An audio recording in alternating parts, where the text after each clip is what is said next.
Salut et bienvenue sur notre chaîne. Ici, on plonge au cœur des relations humaines et on explore des récits captivants, parfois réels, parfois imaginaires, mais toujours riches en leçons de vie. Reste bien jusqu'à la fin, et si tu cherches des histoires inspirantes et enrichissantes, pense à t'abonner pour ne rien manquer. Prêt? Passons sans attendre à l'histoire du jour. Ma fiancée, celle avec qui j'étais depuis 7 ans, m'a quitté au moment où mon entreprise battait de l'aile, à seulement 6 mois de notre mariage. J'étais obèse quand elle m'a rencontré, et je suis resté en surpoids tout au long de notre relation. Elle n'arrêtait pas de se plaindre de mon poids, me rabaissant en parlant de ses ex, des hommes sportifs et en forme.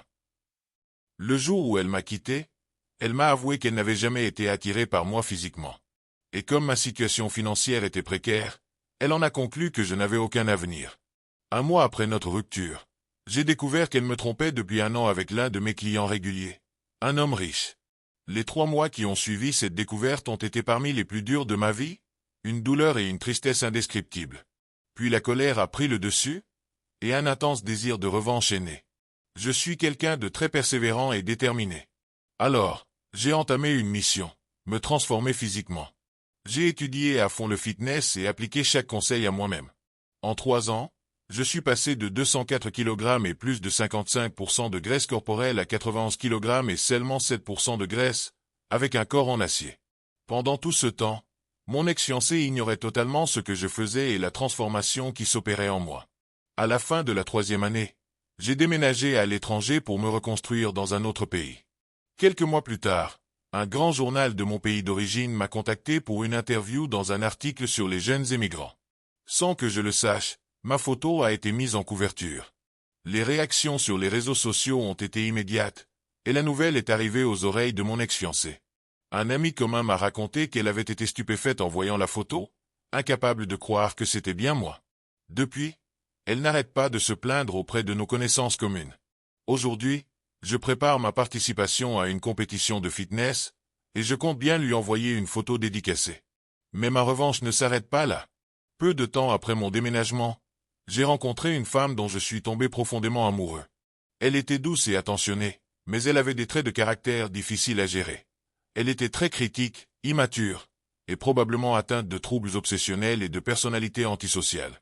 Malgré tout, je pensais sérieusement à construire un avenir avec elle. Après 4 ans de relation, j'ai fini par la demander en mariage, mais elle a hésité, ne m'a jamais dit oui.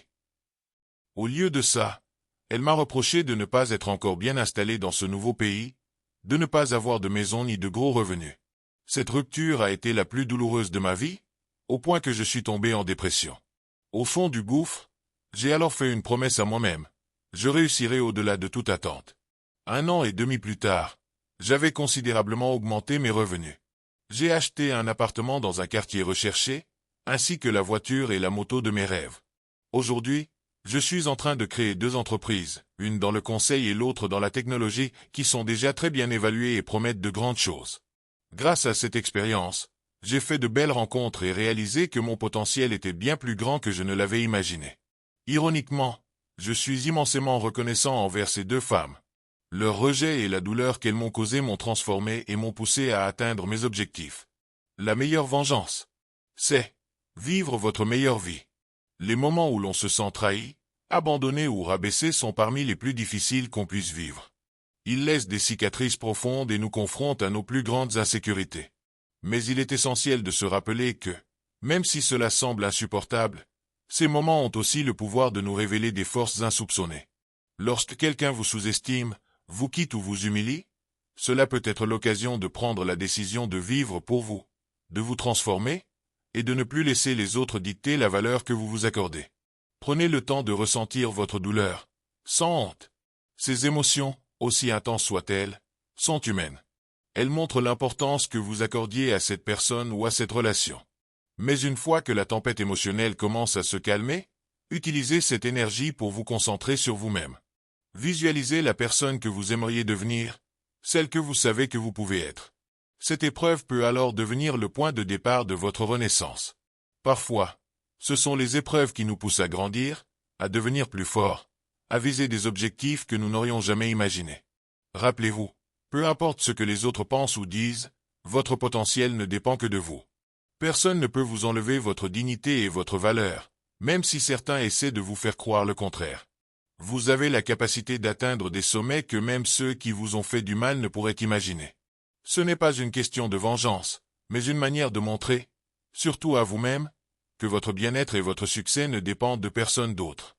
Le chemin vers la guérison et la réussite est parfois long, mais chaque petit pas compte.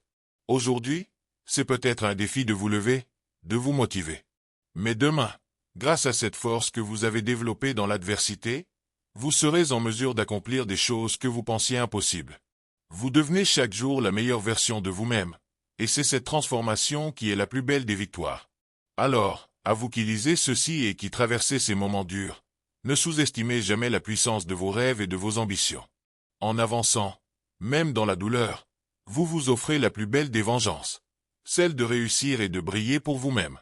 Vous méritez d'être heureux et épanoui, non pas pour prouver quoi que ce soit aux autres, mais pour vous rappeler que vous avez le droit de vivre une vie de satisfaction et de dignité.